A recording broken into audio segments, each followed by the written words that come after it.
Good morning, in Anambra. I'm Uche Nworah, Managing Director, CEO, Anambra Broadcasting Service. I went going here today. Over the Anambra, we will be for Governor, Governor, Dr. Kimo Kekebo, Deputy Governor. Onya the book Mr. Paul Arkwright. Now the British High Commissioner to Nigeria. Madagascar know you, then more and after. I'm joined by Mr. Paul Arkwright, who is the High Commissioner of Britain to Nigeria. Mr. Arkwright, you're welcome to Anambra State. Thank you very much. And welcome to Anambra Broadcasting Service. It's great to be here. Is it your first time in Anambra State? It is indeed my first time. Okay, so we covered your visit and the dinner you had with His Excellency Dr. Kimo last night. So, what's your first thoughts about the progress that has been made in Anambra State? Well, you're right. This is the first time that I've been here. It's the first time I've been to the southeast region. So I'm coming and looking around, trying to understand a bit more about what is happening down here. Looking for business opportunities in particular. So what I want to do is matchmake, if you like. There are a lot of business opportunities which I talked to the Deputy Governor about yesterday. Bringing British companies in to talk about how we can help Anambra State develop those opportunities. And of course you've got governorship elections coming up in November. So feeling the political temperature, telling people about the support that we're giving to INEC, our intention to come down here and observe the elections with quite a big team working with the international community to observe the elections in November. Okay, you mentioned the gubernatorial elections coming up later in the year.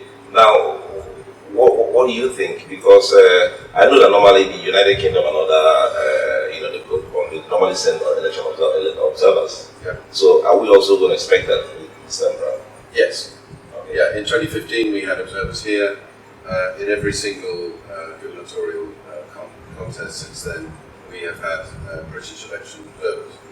We do that. We're welcomed by the state, obviously, and we do that in order to help observe what's going on and strengthen the democratic process. Okay. What's your thoughts or view on the ease of doing business in Nigeria? And then from there, we can narrow it down to Anambra State. I know that part of the challenge in the past has been how easy it is for foreign investors to come into Nigeria to do business. Do you think that has gotten better?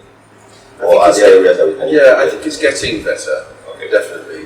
You probably know that Nigeria is number 169. And that's not very good at all. Yeah, that's not great. No, there are only about 180 countries on it. So It's really important that Nigeria pushes itself up higher.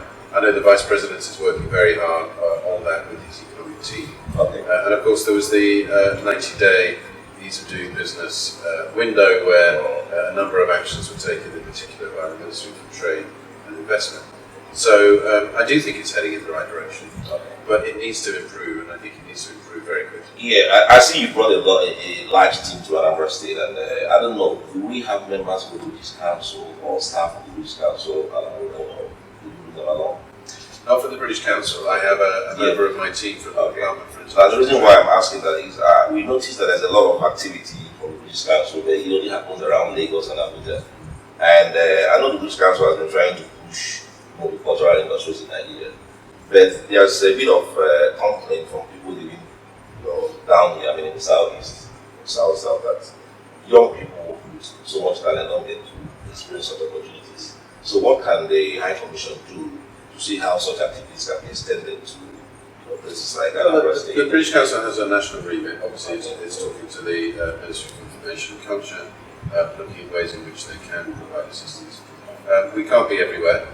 The Council does have an office in Port Harcourt in River State, so they are active there. I'd certainly talk to the British Council about extending their reach, but there is a limit to what they can do. Yeah. But I want to talk about business opportunities here for businesses, and that's why I've got a member of my trade team from Lagos, based in Lagos, here to look at some of those opportunities. I think His Excellency Chief the Governor of Anambra State is quite keen on pushing agriculture. Yeah. Also trade and commerce, industrialization, oil and gas. So are these also the areas that United Kingdom government will be also focusing on the Anambra State? Yeah, we had a very good discussion yesterday with some of these people, the Commissioner for Agriculture, some of the people in the chain of commerce. Agriculture is one of those areas where I think we can help on agribusiness, on processing, on transport and so on. And we have a huge amount of expertise there. And there is a great opportunity with the Deputy Governor. I talked about those opportunities in fruit, for example, and vegetables. You know, Anambra State is one of the very few states which is already exporting produce, agricultural produce to the UK. So we want to use that and build on it, develop a business model which will work effectively for both sides. Okay, now there's a question I want to ask you, but I don't know how you will react to it. You know, Nigerians are looking for their president, and we know that the president is in the UK. Yep. So, do you have an idea if our president is alive? Or as far as I know, he is indeed still alive. Okay. He obviously went to London for medical treatment. We wish him well. Wish him a speedy recovery. I hope he returns to Nigeria quickly and that he's hale and hearty and that he can crack on with the important work that he has to do. Okay, High Commissioner, please talk to us about efforts that the UK government is making to support the Nigerian government in the area of fighting corruption. Because now it's not a good thing that the president of Nigeria is ill and is UK, seeking medical treatment. So what about the poor people, in the country? The challenge has always been that money is taken away from here and then sent to foreign countries. So what is the UK government doing to help government to block all these things? I remember also that the Cameron once described Nigeria as being fantastically corrupt. So these are issues that bother people in this country. So what's the UK government doing to help us to do it? Well, starting with that point, I mean, you're right, you did say Nigeria is fantastically corrupt. I was in London at the time of that conference. President Buhari arrived and said, you know what, the British Prime Minister is correct. But he also said that they need that money. Exactly. So there's a recognition, and I think that corruption affects everybody in so many different ways. And I think there are different ways of tackling it. First of all, at the very top level, the international level, with the summit that was held last year, a number of commitments were made by the Nigerian government. There were very strong commitments to the Open Government Partnership, to opening up a register of beneficial ownership, as it's called. So ways in which we can work collaboratively between governments with treaties and so on, anti-corruption. But on the practical side as well, helping investigations, helping to see whether we can get some money back from the UK. The UK government is not holding on to any Nigerian money. Okay. We wanted to come back to Nigeria. But I think the area is, the properties that people have bought with stolen money and all that. Well, this is where the register of beneficial ownership comes in.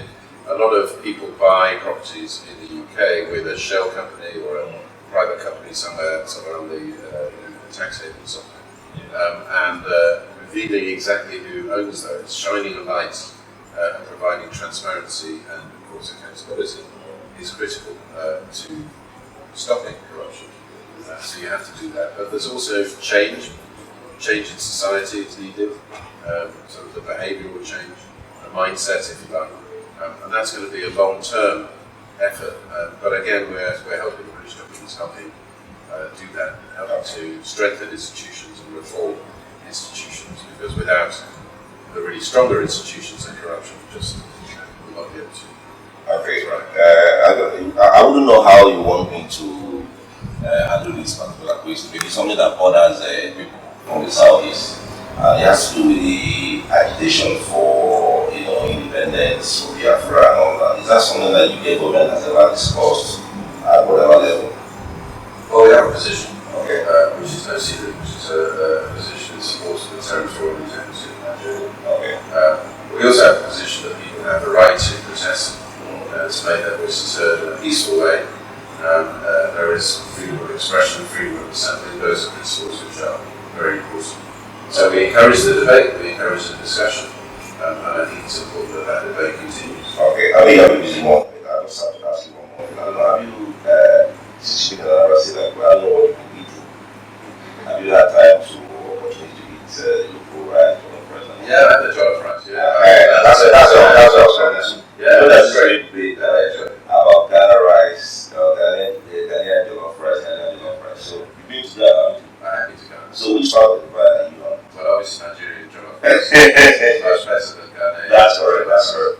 I've been talking to Mr. Arkwright, the British High Commissioner to Nigeria. I mean, he's been visiting Anambra State looking at business opportunities and to see how the British government can partner with Anambra State.